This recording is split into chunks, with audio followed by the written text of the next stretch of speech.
श्रीमत्तुल्यवने सबेशसदनप्रत्यक्ककुब्गोपुरादो भागस्थितचारुसत्मवसतिर्भक्तेष्टकल्पद्रुमः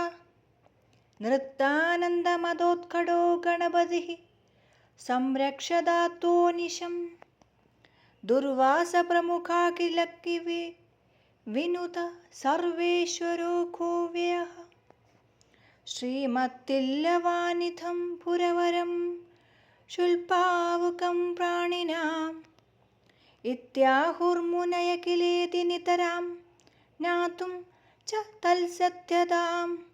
आयान्तं निशि मस्करीन्द्रमपि यो दुर्वाससं प्रीणयन् नृत्तं दर्शयति स्म नो गणपति कल्पतृकल्पो वदात् देवानृत्तति दृक्षया पशुपतेरभ्यागतान् कामिनः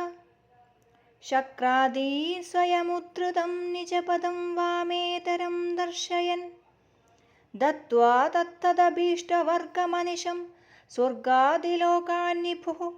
निन्येय शिवकामिनाथतनय कुर्यात् शिवं योऽन्यहम् अस्माकं पुरतश्च कास्तु भगवान् श्रीकल्पकाख्योऽग्रणी गोविन्दादिसुरोर्चितो मृदरसप्राप्त्यै गजेन्द्राननः वाजं यच्छतु निश्चरां श्रेयमभिसात्मावबोधं परं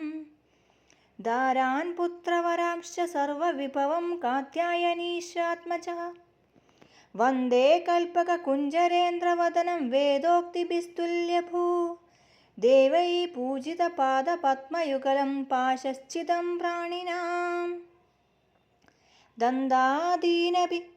षड्भुजेषु ददतं वाञ्छाप्रदत्याप्तये स्वाभर्णाश्रियकामेदुमनिशं श्रीमुख्यसर्वाततम् औमापत्यमिमं स्तवं प्रतिदिनं प्रातन्निशम्य पठेत्